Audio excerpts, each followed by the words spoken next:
Batata ba mama bandeko wa bolingo mbote na bino. Boye malamu na mayangani na Politique TV. Nazali wa bino Patrick Chimanga tata ya mayangani. Pe toleki mbala moko na maetokolobela na mayangani na biso ya lelo. Tozo kende na kolobela maponami na kati ya République démocratique du Congo. Mpamba te République démocratique du Congo ekendaki na ba élection to maponami oyo tozo zela ba résultat tisiko nanu tozuite. Kasi pona rappel depuis 1960 le 30 juin oyo mboka na biso ezwaki indépendance. Na sima na biso kozwa indépendance tokoyaki na libulu ya coup d'état et puis dictature ya 32 ans ya mwana mboka Mobutu Sese Seko Kukumwendo wa Zabanga. Et na sima na yango tomonaki mwana mboka Mzee Laurent Désiré Kabila. Mais pour la première fois na histoire ya République démocratique du Congo, élection démocratique et salemaki na 2006. Pepona mbalami balé, élection salemaki na 2011. Pepona mbalami satu, élection salemaki na 2018. Pepona mbalamine, élection salemi na 2023. Oyo tisiko tozo zela ba résultat. Pambate. Na mokolo ya le 20 décembre 2023, nde République démocratique du Congo ekendaki na ba maponami to ba élection générale. Bisika biye ba Kongomani to ba Congolais bakendaki pona kopona nani akozala président na bango pona 5 ans ozali koya pe banani oyo bakozala ba députés nationaux pe provinciaux pona 5 ans ozali koya. Kasi batata ba mama bandeko wabuli nungu ezali mingi kati ya ba Congolais. Ba Congolais misusu bazali ko sepela na maponami ya Denis Kadima balobi ezali malamu. Ba Congolais misusu bazo sepela na yango te balobi ezali mabe. Na yango biso mayangani na Politique TV lokola maison ya média. Ezali devoir na biso ya kokende pembeni ya ba Congolais pe kotuna bango mituna mpona koyeba nini oyo ezali makanisi na bango sur ba élection oyo mpe nini oyo ezali emoneli na bango sur ba élection oyo mpe nini bango na biso tokoki kozela lokola résultat ya maponami oyo. Na yango na kena lombangu ndenge tomesani mikolo oyo kokende pembeni na ba Congolais tozoyamba moko ya bana mboka azali Congolais ya diaspora ya Afrique du Sud mais na ko présenter te na ko tikele droit wana ya komi présenter mwana mboka boye malamu koki koya tozana direct. Mbote na yo mwana mboka. Mbote. Kombo na yo nani? Kombo na ngai Aimé Flamme. Mwana mboka Aimé Flamme na moni mungongo izopesa mwa nini loba zala les po bana mboka bazali kolanda yo. Boye malamu les na za penda les. Eza moi kosukosunde sala kingai bon mungongo za mabe mais na ko sabe fort to loba makambo bato ba comprendre. Merci mingi mwana mboka mais na mboto lingi toeba est-ce que ko solo la maya politique na monoko mboka lokola lingala chiluba kikongo swahili mais en tozolo balingala ezali humiliation to ezali valeur soki humiliation pona nini soki valeur pona nini. Bon monoko mboka na yoko kozala jamais humiliation. Monoko mboka na yo ezali toujours na valeur omoni po e osala nga pasi kotala bandeko mingi ya biso tozala na soni wana ya ko présenter monoko na biso esika oyo tozali na ebite soki eza pona nini mais pona ngai en tout cas eza ba valeur moko oyo na koloba yango partout na kozala oyo na kokende fona loba monoko na ngai pona kopasa lokuma mboka na ngai. Merci mingi mwana mboka tosepeli na yano na yo mais oyebi ke élection salemi. Oui na ebi ke élection salemaki le 20 décembre. Impression na yo ezali nini puisque na koti mbala moko na motuna liboso na simama euti koleka na élection oyo tomoni babiro mususu ezalaki ya kofungwama babiro mususu ezalaki ya kofungwama te bato misusu bavotaki te mais kobanga ezali mpe tolingi toyeba lokola motuna est-ce que tokomona violence te na simama ponami oyo compte tenu ya makambo na oti koyebisa yo. Violence na ndenge ya kimoyibi to na ndenge ya injustice na violence ndenge ezalaki na ba élection lekaki ke mobulu ekobima bato bakokufa rebellion ekosalema compte tenu ya maponami esalemi malamu te est-ce que ekozala la même chose to mbalo yo moni ekozala bongo te.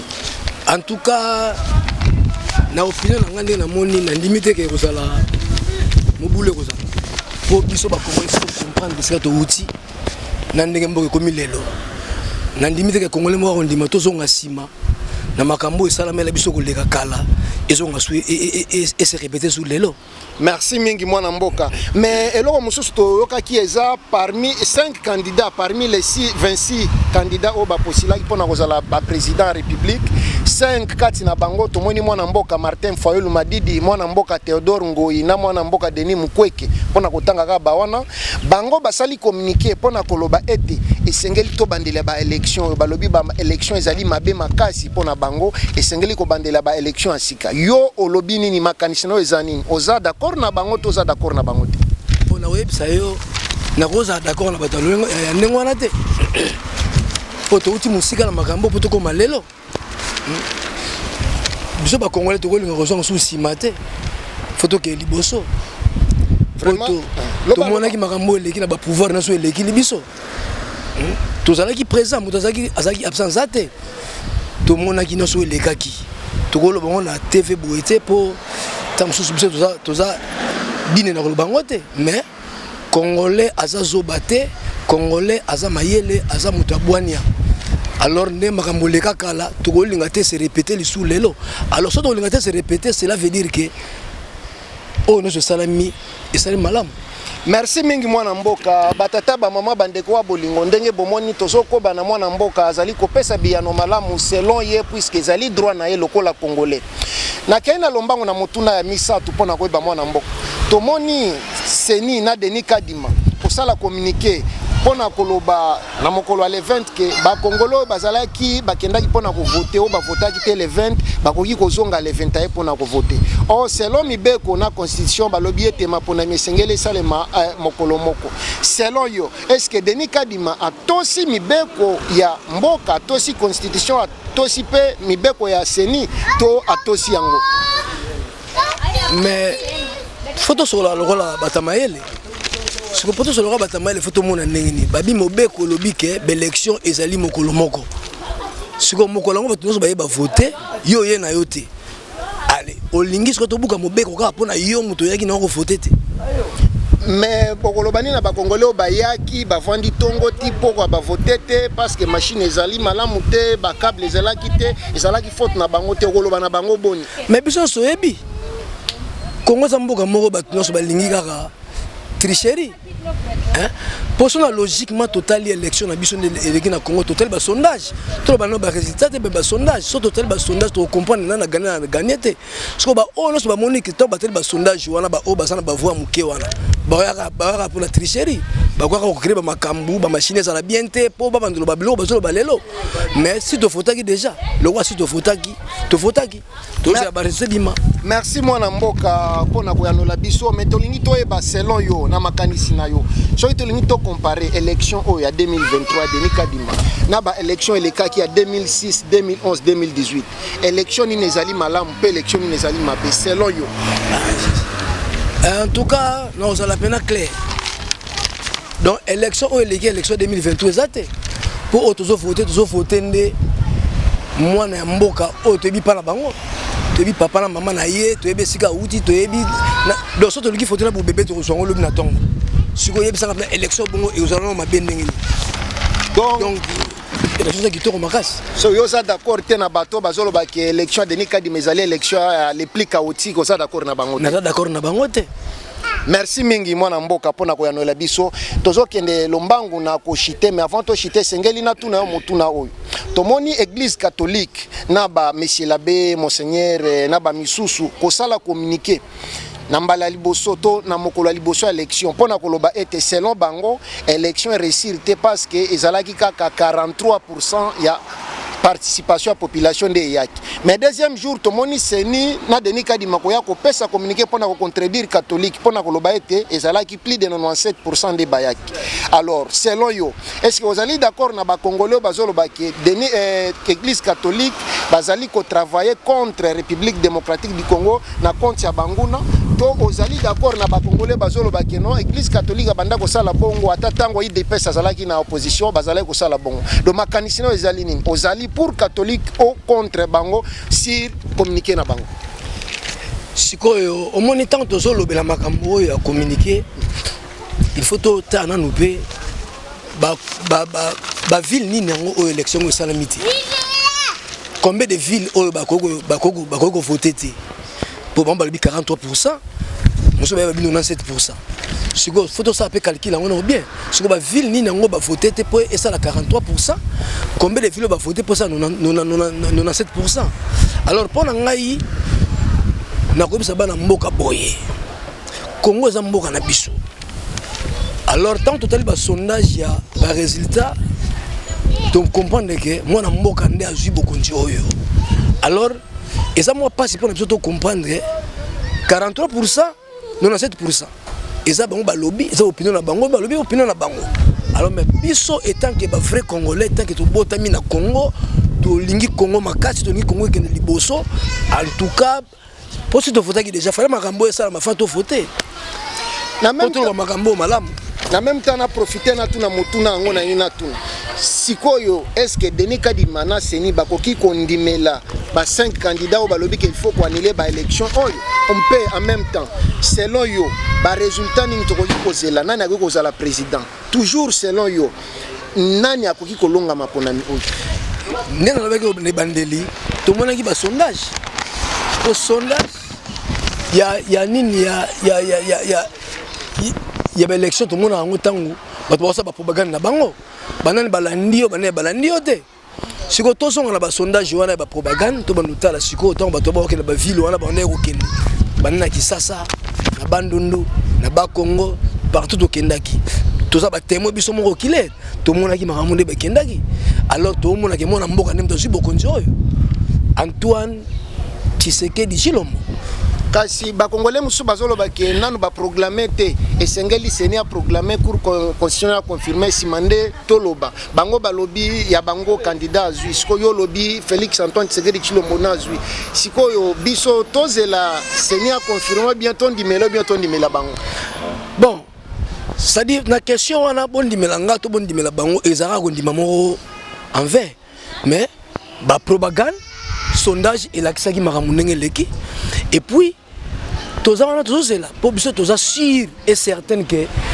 Antoine Tshisekedi Tshilombo azui bokonzi oyo na koso ba congolais boy Congo za mboka na biso toti na ba pasi o biso moko to moni pendant 18 ans ata hôpital na biso mboka oyo ata couleur pamba mutapakola ngwa salate siko to yena boye to moni mutu asali makambo asali wana lelo to teleminga na yo abo to za na diaspora mais to yebika na Congo éducation eza ofele maternité ba maman eza ofele tozo mona makambo ne zo salama siko tozo ngana pena sima to suis 5 ans au lekaki plus 18 ans nani yango ayaki aloba makambo ya boye na kati ya Congo na biso mutute totali hôpital biso minene be col nenge ba réflexion ngo hein siko makambo ne to lengo to tika le kaka inaperçu mais kolobani na ba congolais muso bazoloba ki gratuité enseignement et ko boma qualité enseignement selon bango yo kolobana bango boni na likambo so mokili mutu moko te oyo azalaka o asepresa mokili mobimba ata yo nengo telemi awanga na yo na caméra oyo esa na batu oyo ba komona na TV wana ba kosepela no kati mena ba kutana no boete na opesa embote te na bosola te metanga moni oka mama asui kanda sikopona batandengo na to kolobelo kote moni mutu o azana cerveau ndeke to webse lokote omoni. Merci mingi mwana mboka tozonga na sujet na biso. Impression na yo ezanini pona komona pona mbala liboso ba congolais ba vandaka libanda o babengaka ba diaspora o zali yo na ngato za parmi kati na bango ba voter pona mbala liboso pamba te tomoni Afrique du Sud bisika tozali ba voter ba congolais ya Belgique ba voter ba congolais ya Canada ya France na États-Unis ba voter. Impression na yo ezanini siriango.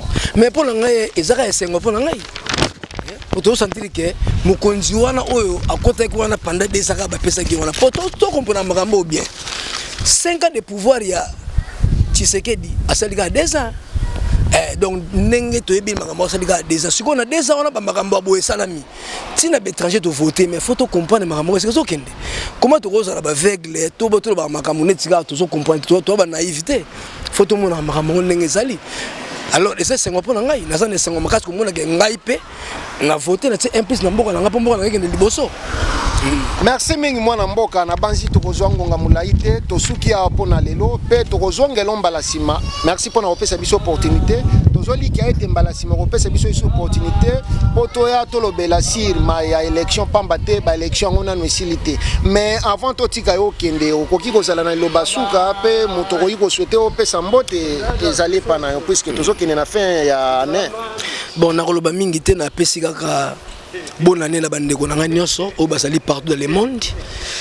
Bandeko na pena na ya famille et puis ba camarades na pesi no bambote sika bozali so no tanga ba kombo awa bozala mo ebele et puis nakoloba loba moko kaka pona biso ba congolais en tout cas to fongola miso to la latte to zonga simate un pas auto ça de liboso oyo pona biso ezali déjà pas moko oyo to mona na onte banda ba bokunja so leka alors sika to komi il faut to kendeka liboso alors muta sali yango photo pesa et chance 5 ans lisusu pototala tokendo pe enga na sûr que arosala koleka o asalina mikolo o azui o na pesi moto na bato nyonso. Merci mingi mwana mboka totondi botondi. Merci beaucoup. Batata ba mama bandeko wa bolingo ndenge bomoni tozali en direct touti ko solo na moko wa bana mboka apesi ya ye makanisi pe biso mayanga ni na politique TV esengo na biso ezali komona ete élection esalemi désordre bimité violence bimité pe tozo souhaiter zalaka bongo mais pona lelo tosuki awa pe tomona ni mbalasima. Merci beaucoup pe goodbye.